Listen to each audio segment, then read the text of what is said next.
des personnes qui pensent que, comme dans leur société, l'esclavage, dans ses manières antiques, moyenâgeuses et ancestrales, est devenu faisant partie de l'histoire. Malheureusement pour nous,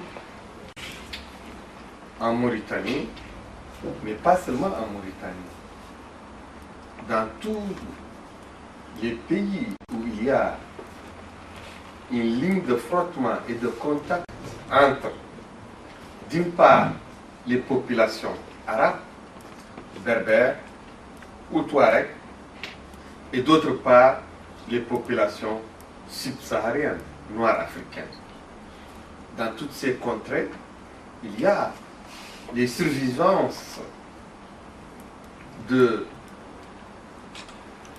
racisme primaire anti-noir. Il y a la présence forte dans tout le monde arabo-musulman.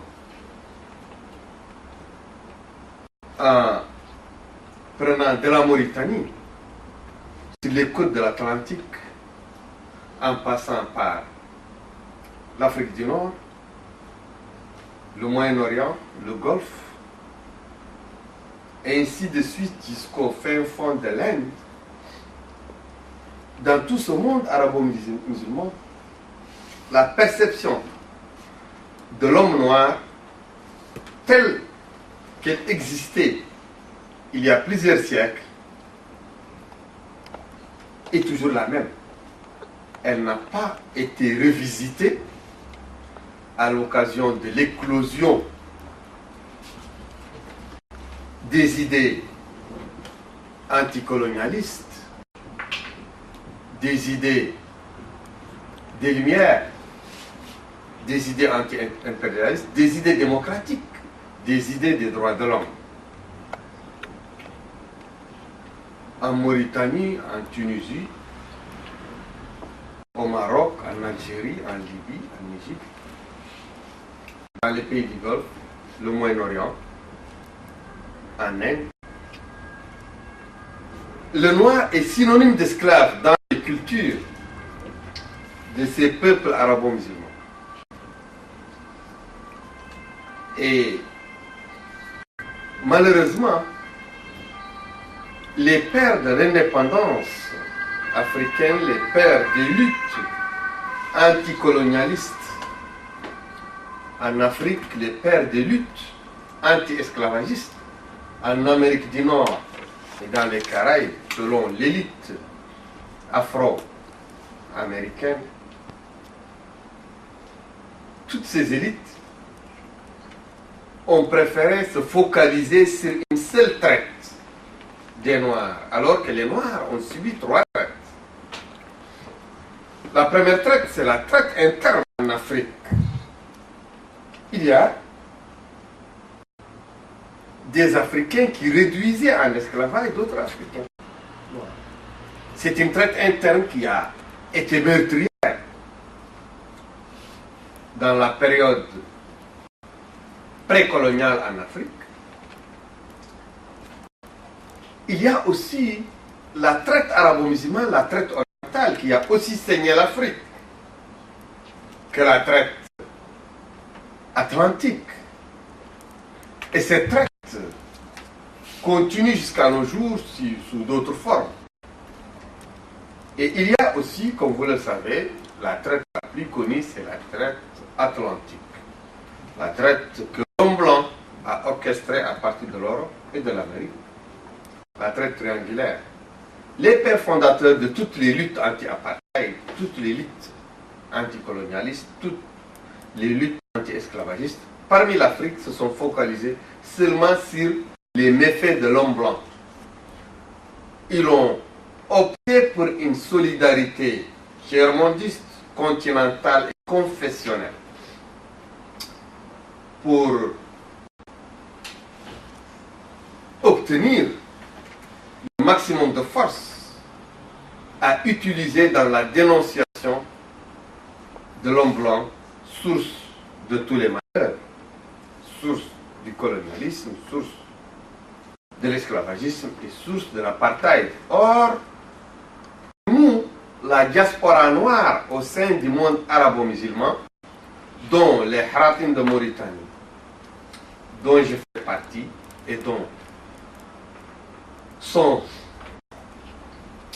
la tête de pont, sont l'avant-garde parce que il y a des Noirs chosifiés un peu partout en Algérie, au Maroc, en Tunisie, en Libye, en Égypte, dans les pays du Golfe, dans les pays du Moyen-Orient. Mais ils n'ont pas pu donner une visibilité à leur lutte. L'oppression est trop grande. Chez nous, on a donné une visibilité à la lutte anti-esclavagiste, à la lutte contre le racisme anti-noir en vigueur en Mauritanie, à la lutte contre l'oppression des personnes d'ascendance africaine. Mais les autres n'ont pas encore pu donner la visibilité à leur situation. Donc, nous parlons au nom de tout le monde. Mais chez nous, l'esclavagisme qui est voisin, mais différent de l'oppression raciale contre les Noirs, mais la somme des deux oppressions en Mauritanie a fait de la Mauritanie un apartheid implanté en Afrique de l'Ouest, mais pas un apartheid blanc, un apartheid arabo-berbère.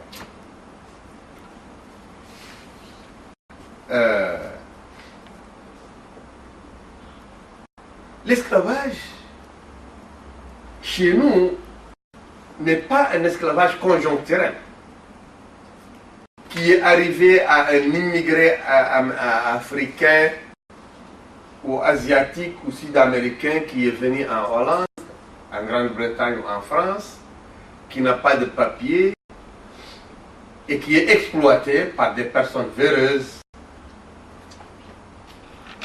Sa vulnérabilité ne lui permettant pas de se soustraire à leur domination, à leur exploitation. C'est une personne qui était libre depuis toujours, en Afrique, en Asie ou en Amérique latine, mais les conditions, les dangers l'ont poussé à faire l'aventure pour aller en Occident et il est tombé sur l'escarcelle des esclavagistes. Donc ça, c'est un esclavage conjoncturel. Mais chez nous, l'esclavage est un esclavage par ascendance, transmissible par la ligne maternelle, par la ligne de la mère. Et les esclaves chez nous sont des esclaves depuis plusieurs générations. Bon, les esclaves que nous libérons, que vous avez vus ici, les femmes, les enfants et les hommes, ils sont esclaves de naissance, mais leur père, leur mère, leurs arrière-grands-parents et leurs arrière-arrière-grands-parents étaient aussi des esclaves. Et les personnes qui les possèdent maintenant et qui exercent sur eux l'esclavage sont les descendants de personnes qui y avaient aussi la même propriété, le même pouvoir que les ancêtres des esclaves.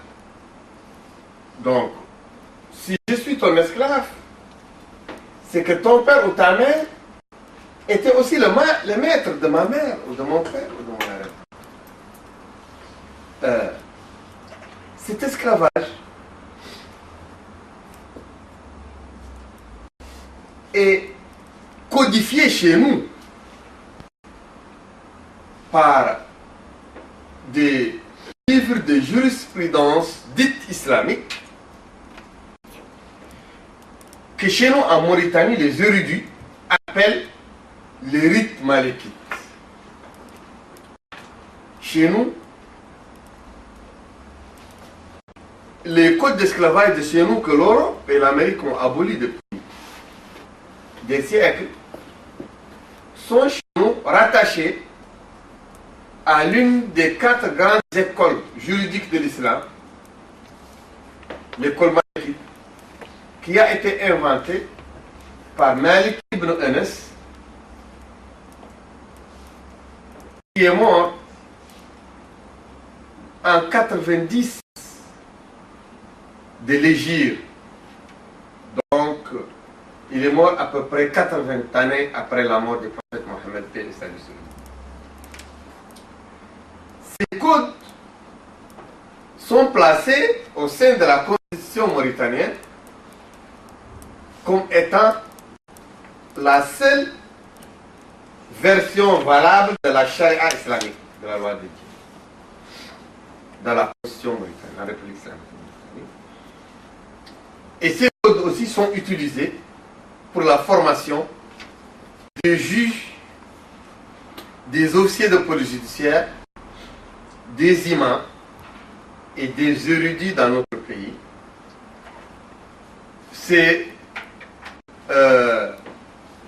Ce sont des livres considérés comme sacrés en République islamique de Mauritanie. Mais que disent ces livres? Ces livres d'abord, tout de suite, ils catégorisent entre les races. Pour ces livres, l'homme noir n'est pas l'égal de l'homme blanc. Et l'homme blanc veut dire l'arabe ou le berbère. Et ces livres expliquent comment se procurer un esclave. Et parmi les modes de procuration de l'esclave, quand on trouve un noir qui part seul, il n'a pas de famille, les livres disent qu'on peut lui le prendre et le réduire à l'esclavage, que c'est légitime. Ces codes aussi expliquent que l'esclavage, les esclaves noirs sont des propriétés privées sur lesquelles s'exercent tous les attributs de la propriété privée que vous connaissez ici chez vous, quand vous possédez une voiture, une maison ou de l'argent. Bon, un esclave que vous possédez, vous pouvez le vendre, vous pouvez le louer, vous pouvez le gager, vous pouvez le céder. C'est votre propriété. Vous pouvez le châtier, vous pouvez le castrer. Quand un garçon esclave est beau, les livres disent qu'il est un danger pour la pureté du sang. Donc il faudra le castrer pour que les filles et les femmes du maître ne puissent pas faire avec lui une aventure sexuelle si elles le désirent. Donc il faut le castrer pour prémunir le sang pur de ce qu'ils appellent les blancs, les beydans. Chez nous, le peuple arabo-berbère, ils se nomment eux-mêmes les blancs. Comme les afrikaners du temps de l'Afrique du Sud, du temps de l'apartheid en Afrique du Sud, s'appelaient les blancs. Ou comme le Ku Klux Klan, le KKK, aux USA pendant les années de violence contre les Noirs, les années de lynchage, eux aussi ils s'appelaient les blancs. C'est les trois catégories d'idéologie que j'ai répertoriées dans l'histoire où un groupe de personnes utilise le mot blanc par opposition au noir pour justifier une oppression, pour justifier des égalités.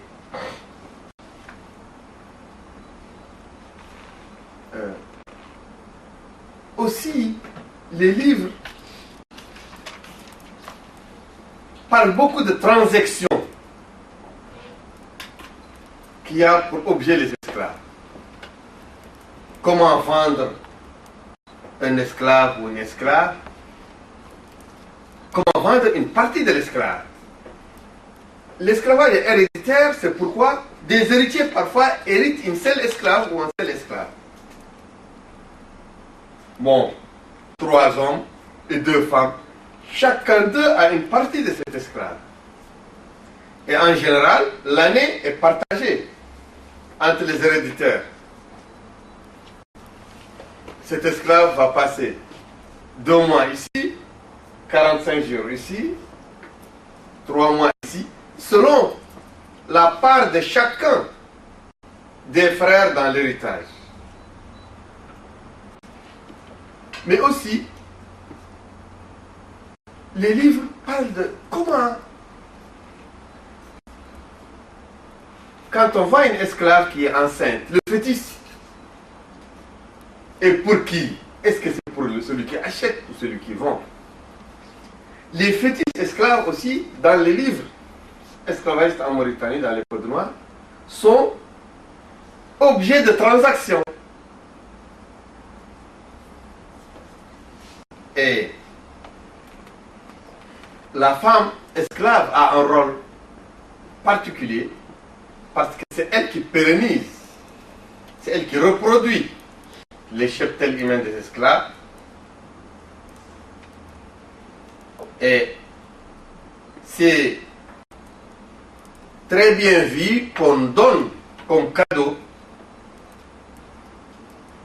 une fille esclave à un nouveau foyer. Il y a beaucoup de filles que j'ai libérées ici, certaines sont apparues dans le film, qui ont été données en cadeau de mariage pour la fille du maître qui vient de se marier. Bon, il faut lui donner une fille pour que la fille produise des esclaves pour les enfants qui vont venir, pour que la lignée puisse se doter de main-d'œuvre servile.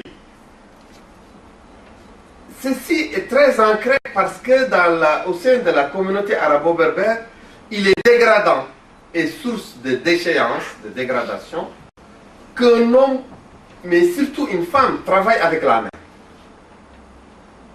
Les travaux manuels sont mal vus, très mal vus dans la société arabo-berbère. Ils n'existent pas. C'est pourquoi il faut se doter d'esclaves. C'est le lot des esclaves. C'est le rôle des esclaves de travailler à la main. Et c'est pourquoi, même les travaux ménagers, faire la cuisine, faire la vaisselle, faire le linge, faire le thé, c'est indigne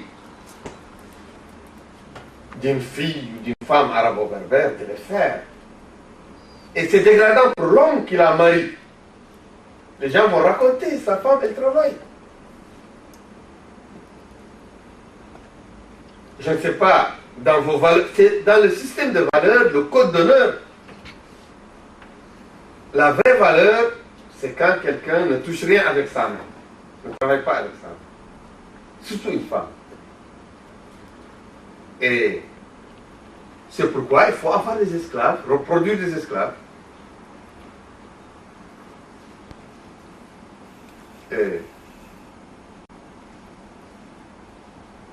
aussi, il y a un mode de reproduction des esclaves.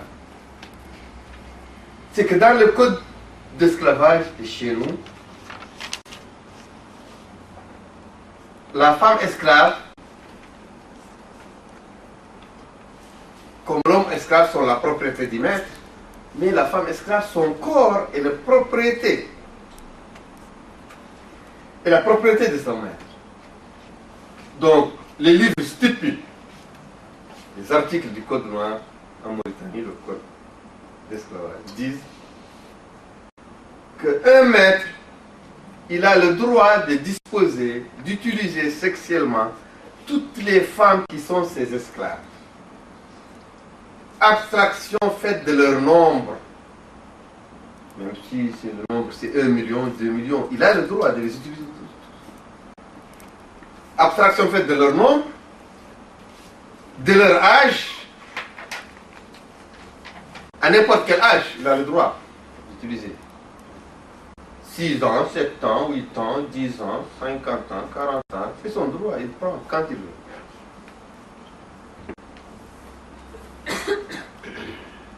Et abstraction faite de leur consentement aussi.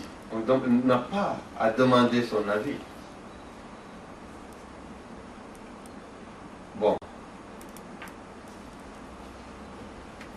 Les gens qui dirigent la Mauritanie sont très policés. Ils sont très instruits, c'est les personnes qui dirigent la Mauritanie. Le groupe arabo-berbère, Et ils connaissent, ils ont lu toutes les lois que les Nations Unies ont faites, les conventions internationales. Et ils jouent un rôle, un jeu de dissimulation vis-à-vis de la communauté internationale. Ils ratifient toutes les lois contre l'esclavage. La loi sur le droit des femmes, sur la violence contre les femmes. Mais toute ratification est accompagnée d'une réserve, ils écrivent, sous réserve de la charia islamique. Les fameux réserves que beaucoup de pays réfractaires aux droits de l'homme inscrivent au bas de leur signature. Mais cette réserve de la charia veut dire que le code noir que je décris ici, en cas de conflit avec les lois modernes, les lois sur l'esclavage, que la Mauritanie, le gouvernement mauritanien a adopté sur recommandation des Nations Unies, en cas de conflit entre la loi moderne, la loi internationale et le code noir, qui veut dire la charia dans l'entendement du gouvernement, le code noir supprime la charia islamique en cas de conflit. C'est pourquoi vous avez toujours entendu qu'il y a la Mauritanie a criminalisé l'esclavage et considère l'esclavage comme crime contre l'humanité, donc passible d'une peine allant jusqu'à 30 ans de prison. Mais vous ne voyez pas les esclavagistes aller en prison. Ce sont les anti-esclavagistes qui partent en prison pour des peines allant jusqu'à 15 ans de prison. C'est une duplicité.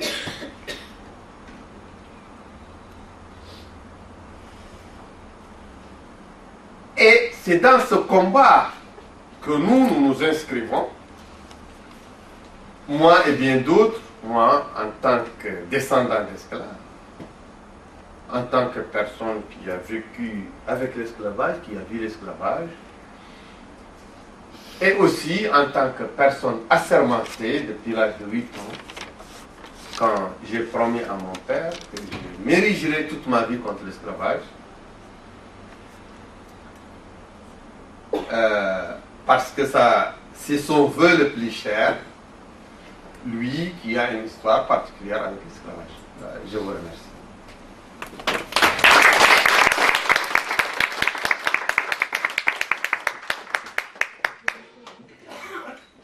Peut-être que nous sommes curieux de savoir un peu l'histoire de Ok. Bon. Mon père a subi une transaction lorsqu'il était fœtus dans le ventre de sa mère. Et le maître de sa mère est tombé malade. On lui a recommandé de faire une charité à Dieu pour guérir. Et on lui a dit que la meilleure charité, c'est d'affranchir une âme, un esclave. Il ne pouvait pas affranchir ma grand-mère parce qu'elle travaillait à la maison. Mais il a affranchi l'enfant, le fœtus qui se trouve dans son ventre. Mon père est né libre. Mais lorsqu'il a grandi, il s'est marié avec une fille esclave. C'était vers la fin des années 40. Et il en a eu 2 enfants.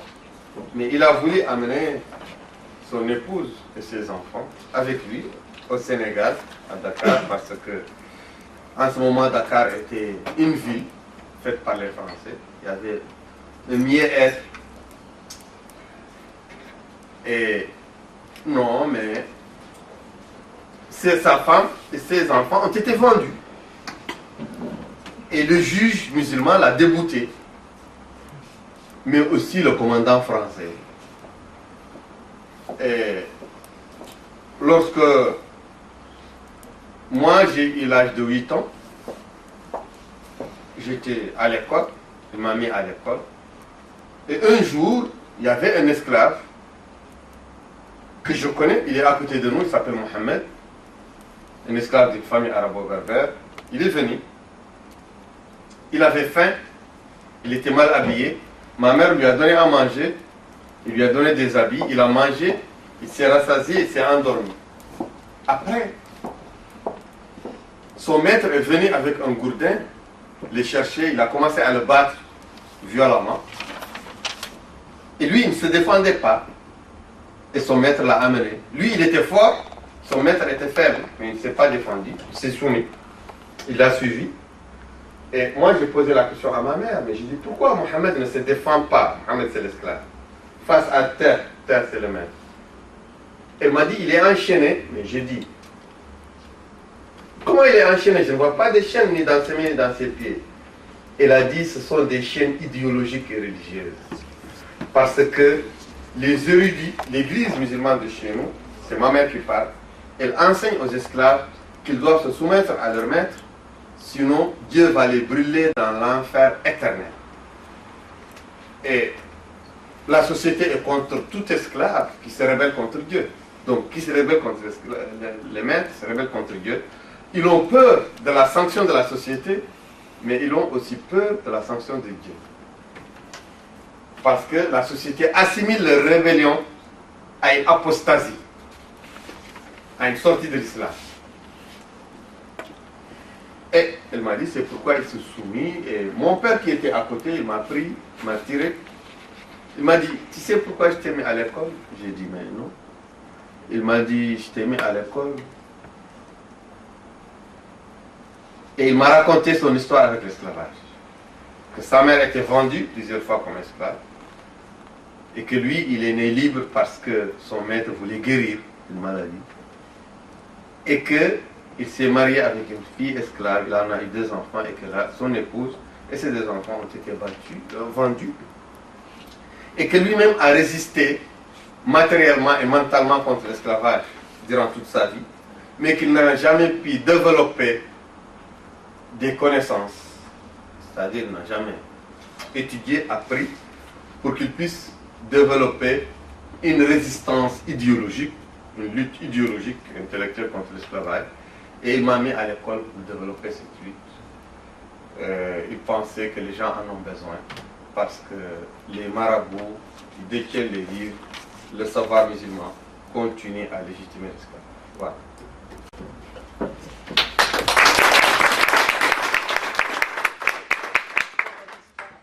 Mais trop de réalité. Vous êtes libérés, mais il y a ceux qui sont... Là, bon, il y a certainement des questions, des ajouts. Qui veut demander des questions ou bien raconter une histoire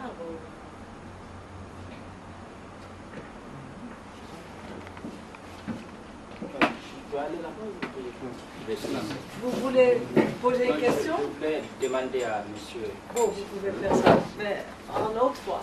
Ok. Bonjour, moi c'est Sadio Diallo. En fait, je voudrais vous demander, parce que moi en vous écoutant, mon cœur brûle quoi. Donc il y a mon sang qui brûle. Comment vous avez pu garder le sang-froid et utiliser la non-violence et combattre le diable, c'est ça, comme ça. Merci. Oui, parce que on ne peut pas laver le sang par le sang, comme dit l'adage chez nous. Parce que la lutte contre l'esclavage, la lutte contre toute forme d'oppression, quand on ne fait pas attention aux méthodes utilisées, cette lutte peut servir à quelque chose, mais peut engendrer des oppressions aussi graves que l'oppression qu'elle est censée combattre.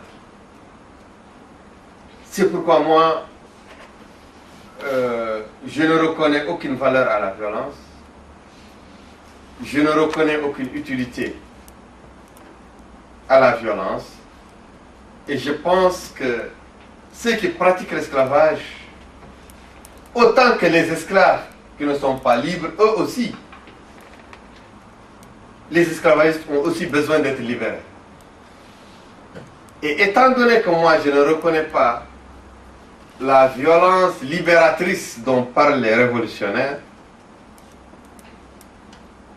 comme Che Guevara et Patrice Lumumba, moi je reconnais seulement que c'est par la voie pacifique, par la parole, qu'on peut libérer, qu'on ne peut pas libérer quelqu'un en le tuant, mais on peut le libérer en le changeant.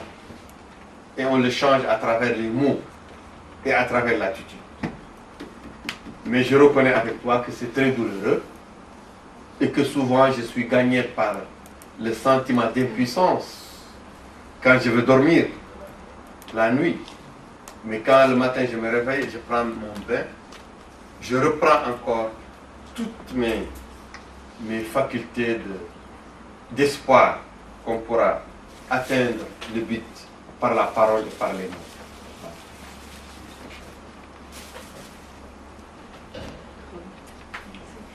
J'aimerais savoir, Tu peux peut-être aussi.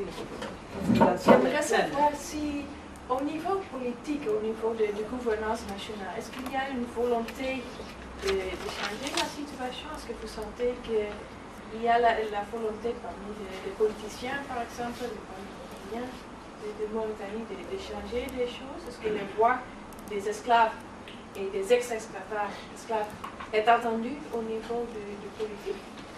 Vous Non. pouvez répéter la question parce que je pense qu'il y a des gens qui n'ont pas compris. Ah, ils n'ont pas compris. Elle a dit, est-ce que la classe politique de chez nous et le gouvernement, est-ce qu'ils sont sensibles à cette question et est-ce qu'ils ont la volonté de régler cette question? Je lui ai dit tout de suite non. Non, parce que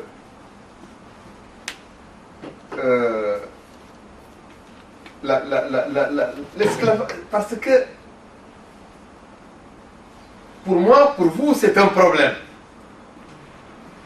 Pour les gens de chez nous, c'est banal. C'est normal. Ce qui n'est pas normal, ce sont les gens qui s'opposent, qui dénoncent l'esclavage. C'est pourquoi ceux qui font l'esclavage sont en sécurité, en paix, mais ceux qui le dénoncent sont toujours en prison. Et comment promouvoir un changement à ce niveau-là? Oui, voilà, c'est ce que nous, on s'est attelé à faire en travaillant sur 3 axes. Le premier axe, c'est la subversion idéologique et religieuse. On détruit les chaînes dont ma mère m'avait parlé. Les chaînes qui avaient arrimé Mohammed, costaud et fort, jeune, à se soumettre aux coups violents et injustes d'un maître faible et méchant.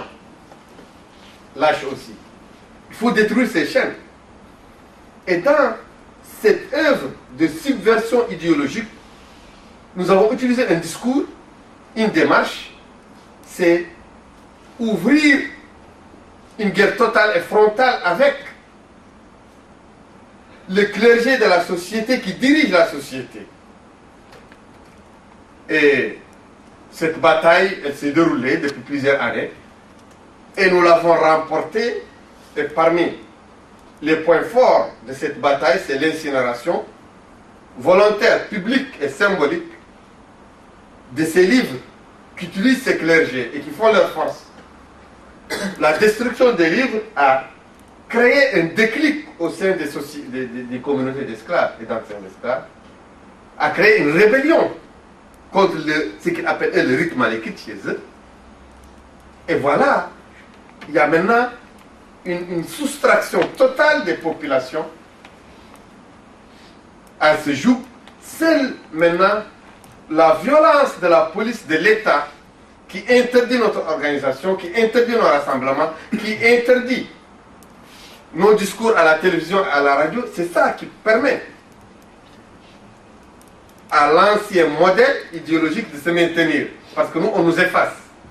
Il y a un écran entre nous et les populations, mais quand même, il y a beaucoup d'avancées à travers, vous pouvez comprendre, à travers les grandes manifestations, les grandes rébellions, à travers aussi, toujours l'État mauritanien obligé chaque année de faire 2 ou 3 procès pour les militants de Irak. C'est-à-dire que le mouvement est vigoureux et continue à se maintenir. Il y a aussi la création d'un grand mouvement de droit civique. Avant nous, lorsqu'on a voulu... moi j'étais à SOS Esclaves. Et c'est une organisation assez petite. Le président était en train de parler ici. On a décidé qu'il faut que la lutte, que les populations s'approprient la lutte, pas seulement l'élite. C'est pourquoi il y a maintenant des masses populaires dans l'Irak qui se battent quotidiennement contre les esclavagistes pour leurs droits. même si l'État est toujours, la justice est toujours du côté des plus forts, du côté des esclavagistes. L'autre aussi versant, l'autre paramètre, c'est l'internationalisation de la lutte. C'est pourquoi on a sorti la question de l'esclavage de l'intérieur de la Mauritanie pour la placer dans les podiums des Nations Unies, du Sénat américain, du Parlement européen et de la Commission africaine des droits de l'homme et des peuples, et bien dans beaucoup d'autres podiums internationaux. Oui. Moi d'abord, je vous encourage par rapport à votre combat et que je vais dire que je vois qu'en Mauritanie, la population noire est de 50% et que jusqu'à maintenant, il y a un problème. Ça veut dire que les médias jouent un rôle. Comment pouvez-vous faire pour médiatiser votre combat, pour que les Noirs savent que c'est des êtres humains comme les autres et qu'ils doivent aussi résister par rapport à tout ce qui se passe dans le Sénégal? Je te rectifie pour dire que les 50% de la population mauritanienne sont seulement les Haratines, les populations d'esclaves et descendants d'esclaves. Il y a 30% des autres ethnies noires, que sont les Peuls, les Soninké, les Wolofs et les Bambara. Et les Maures les Arabo-Berbères font moins de 20% de la population mauritanienne. Donc il y a plus de 80% de Noirs en Mauritanie. Et sur tous ces Noirs s'exerce un apartheid, une discrimination d'État orchestrée, organisée par l'État. Bon, je pense que les médias sont dirigés par l'État. Et toutes les personnes qui parlent comme moi sont interdites de parler dans les médias là-bas. Bon, ce problème encore n'est pas résolu.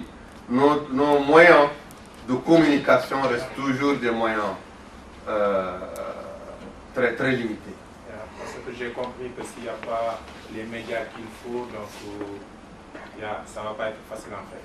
Il faut que les gens soient sensibilisés. Les médias qui parlent de nous, ce sont les médias internationaux. Par exemple, vous avez vu CNN, John Sitter qui est dans le film ici, il avait produit un documentaire sur la situation du travail en Mauritanie. Un documentaire bien sûr controversé, mais quand même il en a produit. Mais nous aussi, à ERA, moi j'ai pu parler à plusieurs médias internationaux. Des journaux, des télévisions, des radios, mais aussi il y a beaucoup de grandes organisations internationales comme Amnesty International, Anti-Slavery, Freedom House, la CAT, beaucoup d'autres qui parlent de nous régulièrement à travers des communiqués de presse. Moi, je voulais vous poser une autre question. On peut sortir de la Mauritanie, aller dans le Sahel. Oui.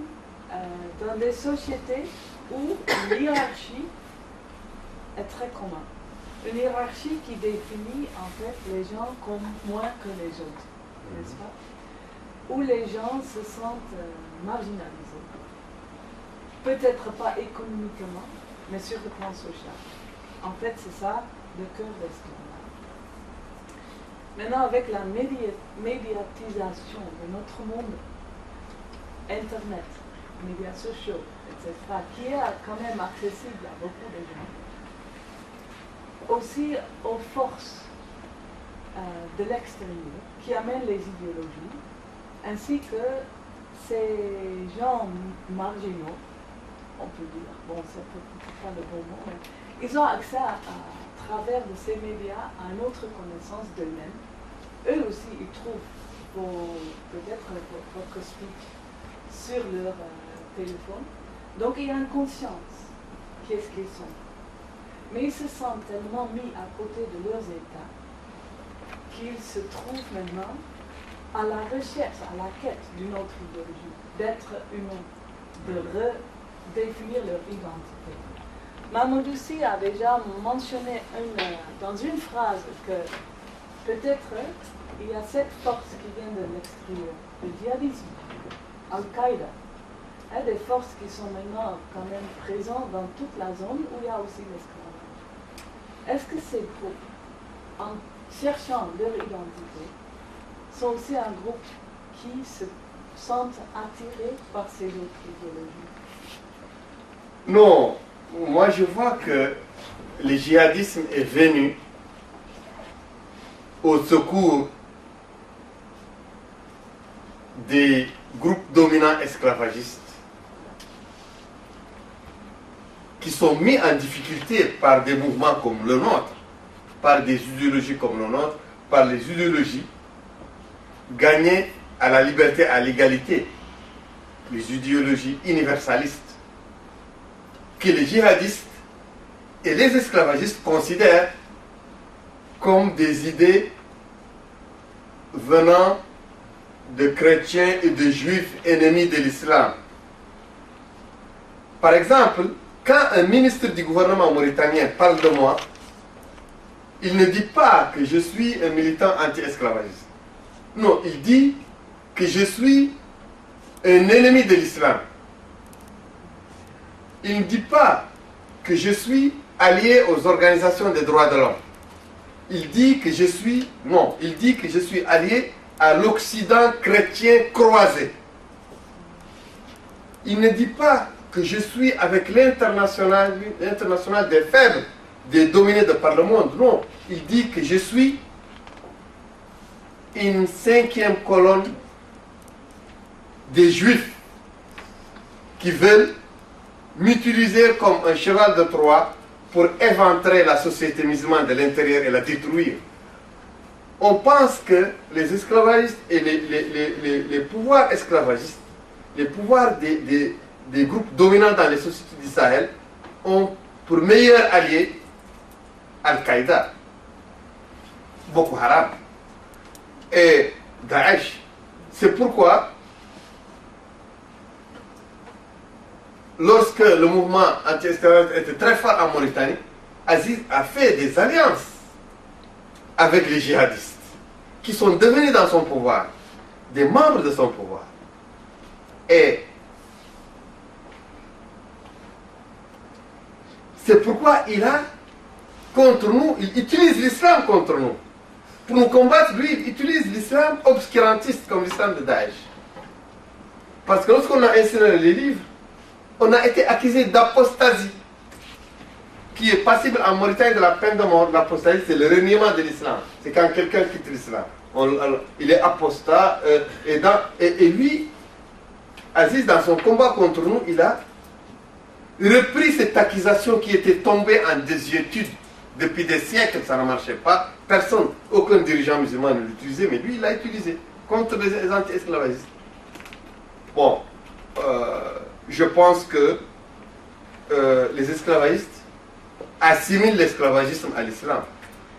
Être contre l'esclavage, c'est être contre l'islam. Être avec l'esclavage, c'est être avec l'islam. C'est pourquoi eux, parce que ce que j'ai décrit maintenant, comment on vend les esclaves, c'est la même manière que Daesh, en Syrie et en Irak, ils vendent les Yazidis, c'est la même chose. Et quand un ministre mauritanien parle de l'esclavage, s'il veut être progressiste, s'il essaye vraiment de se défendre, il dit non, l'esclavage n'existe pas chez nous, parce que l'islam même a aboli l'esclavage. Avant l'islam, il y avait plusieurs manières pour avoir des esclaves. Mais il dit, l'islam a fermé toutes les portes pour avoir des esclaves, sauf une seule porte. Et quelle est cette porte? C'est quand vous avez face de vous un non-musulman. Ça, vous pouvez le réduire en esclave. Mais les musulmans, vous ne devez pas le réduire en esclavage. Et ça, ils le disent jusqu'à maintenant. Et les gens qui le disent, ils viennent ici à l'Union européenne recevoir de l'argent, de l'aide européenne. Alors que pour eux, pourquoi ils n'ont pas réduit les Européens en esclavage? Parce qu'ils n'ont pas la force. Pour eux, demain, quand ils sont plus forts, quand ils ont la force de l'Amérique ou de l'Europe, pour eux, ils doivent vous prendre et vous vendre comme les Yazidis. C'est une idéologie qui est là. Et que les ambassadeurs européens ne dénoncent pas. Pourquoi dire que nous, pour vous, les Haratim, vous êtes des musulmans, on ne vous réduit pas en esclavage? Parce que vous êtes des musulmans. Seulement, on doit réduire en esclavage les non-musulmans. C'est ce que les imams disaient en Irak et en Syrie, avant. Lorsqu'ils ont eu la force, ils ont vendu les Yazidis. Bon, moi je pense que les gens doivent combattre le mal à la racine.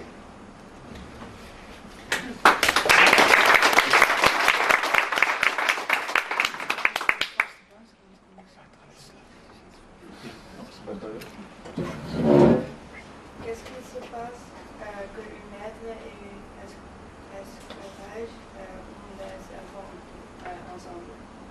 Est-ce que l'enfant a une esclavage ou non? S'ils ont un enfant, les maîtres, quand ils utilisent sexuellement son esclave femme, quand ils ont des esclaves, qu'est-ce qu'il y a? Qu'est-ce qui se fait? Bon, je vous donne le ministre de la Justice de la Mauritanie actuellement. Il s'appelle Brahim Ouaddada.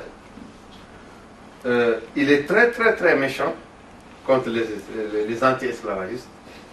C'est lui, depuis qu'il est devenu ministre, c'est là où il y a les grands procès contre Ira, les lourdes condamnations et beaucoup de tortures. Lui,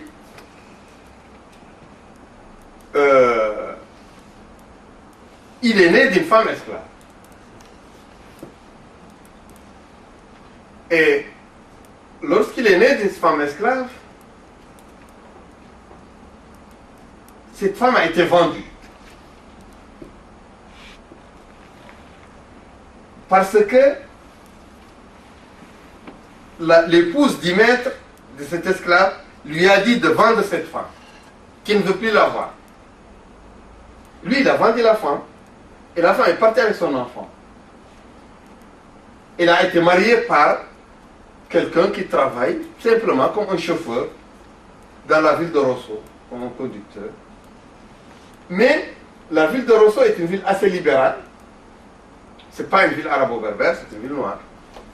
Et le chauffeur a placé l'enfant dans l'école. Le chauffeur s'appelle Salim. Et l'enfant a été inscrit sous le nom de Brahim Ould Salim.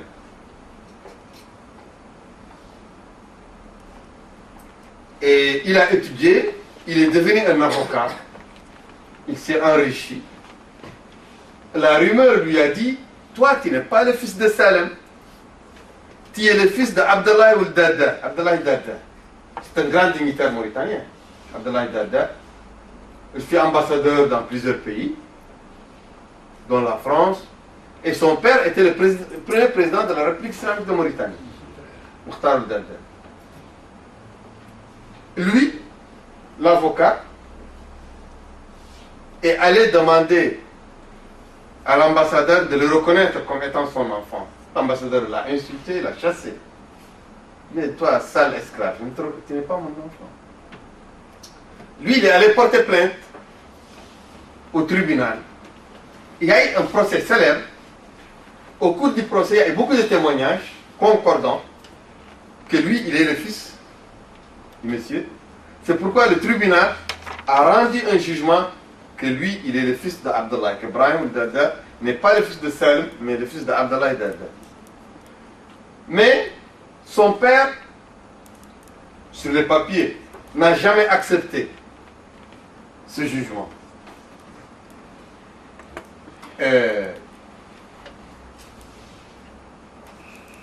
Brahim, maintenant, il est très fier que le tribunal a rendu un jugement qui lui ôte la paternité de Salim, qu'il a élevé, qu'il a enseigné. Il est fier de la paternité d'Abdallah Ould Dada qui est mort sans le reconnaître.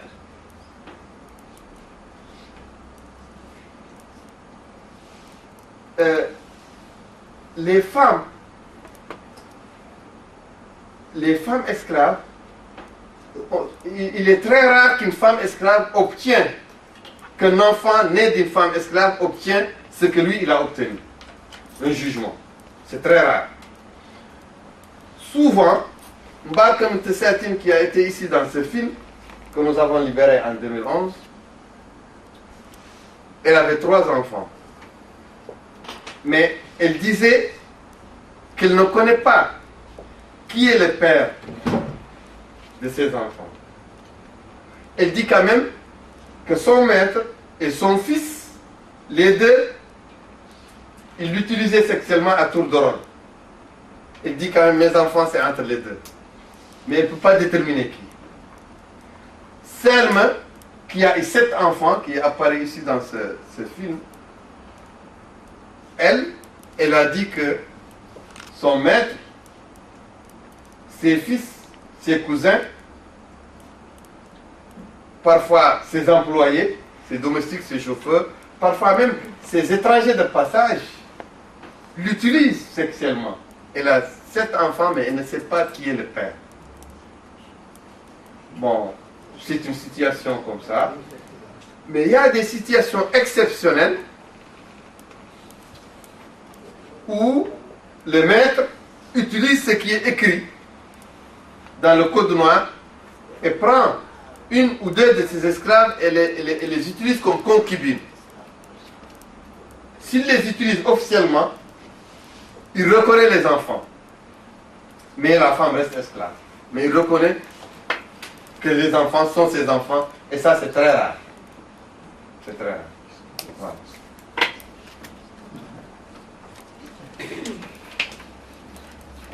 C'est good. Oui, bon, question. I'm going to say it in English because I think I understand.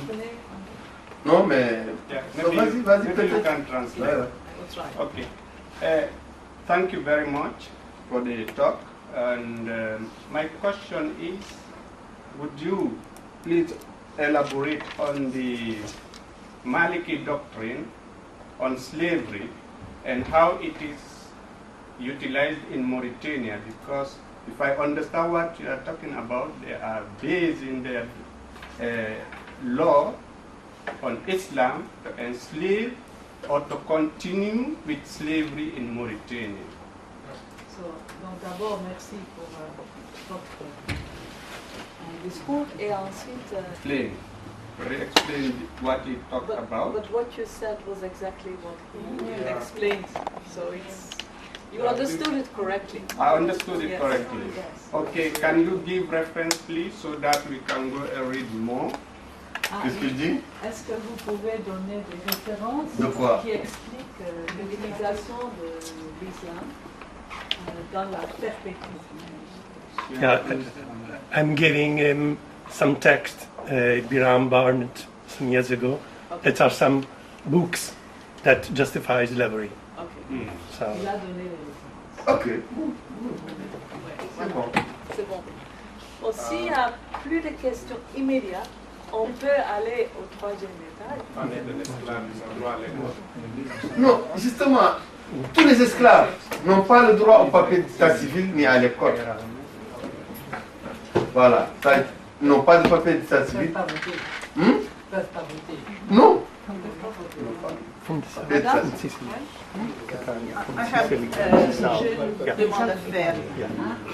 Est-ce qu'il y a des mouvements, vous avez parlé des mouvements, qu'il y en a aussi, à part de votre mouvement qui est spécifique sur la question de l'esclavage. Il y a d'autres mouvements politiques en Mauritanie. Et ce que je veux savoir est si votre mouvement peut devenir un mouvement politique pour réussir à être partie d'un gouvernement où cela ne se passera pas plus. Répétez s'il vous plaît, madame. S'il vous plaît.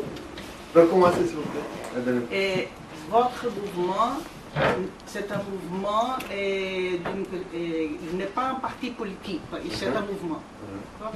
Est-ce qu'il y a la chance que votre mouvement puisse devenir un parti politique, non pas un parti, mais comme un mouvement politique spécifiquement avec les bouts de changer au gouvernement cette situation? Ça, il est possible ça et vous avez déjà pensé à cela?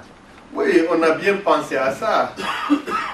Et ce que beaucoup de gens ne comprennent pas, parmi les gens que je rencontre un peu partout, c'est qu'on ne peut pas changer la situation sans prendre le pouvoir politique. C'est seul le pouvoir politique qui est capable de changer la situation et d'éliminer l'esclavage. Parce qu'autour du maintien de l'esclavage, il y a une volonté politique de le maintenir. Une volonté politique qui implique des privilèges économiques et sociaux exorbitants. Et notre mouvement, étant donné qu'il est un mouvement de droit civique, il n'y a plus beaucoup de frontières entre lui et l'action politique. C'est pourquoi, en 2014, moi-même, j'étais candidat aux élections présidentielles. C'était d'une manière précipitée, sans beaucoup d'organisation. Mais on a constaté que le discours est bien reçu par les populations. Que les populations sont très réceptives du discours. Et surtout, on a vu que les changements politiques majeurs qui ont eu lieu ces derniers temps, ils sont issus de la société civile, mais pas de la société politique. Moi, je ne pense pas que Donald Trump est venu au pouvoir à cause du Parti libéral, du Parti républicain. Je pense que c'est la société qui s'est inscrite en faux contre les partis et qui a capté le discours,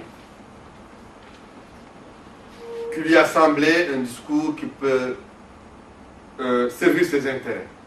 Je pense que s'il y a échec, ce n'est pas l'échec de Hillary Clinton aux États-Unis, c'est l'échec des deux grands partis. C'est l'échec de l'institutionnalisation, l'institution du parti politique aux États-Unis. Je pense aussi que ce que vous avez appelé ici le printemps arabe, que moi je ne juge pas comme un printemps. Je considère même que c'est c'est plus que ça, c'est une tempête dévastatrice ou vraiment un ouragan dévastateur. Je pense que le changement, d'abord, a été fait par la société civile, à l'absence des partis politiques, que ce soit en Tunisie, que ce soit en Libye, que ce soit en Égypte, même si les groupuscules islamistes ont récupéré après le mouvement. Vous êtes candidat pour les prochaines élections? Oui, en 2019. Et Aziz? Aziz, il est en train de faire sa mayonnaise, on ne sait pas cela. Je pense que ça, c'est un bon moment d'arrêter notre discussion pour l'instant et continuer avec vers au troisième pas.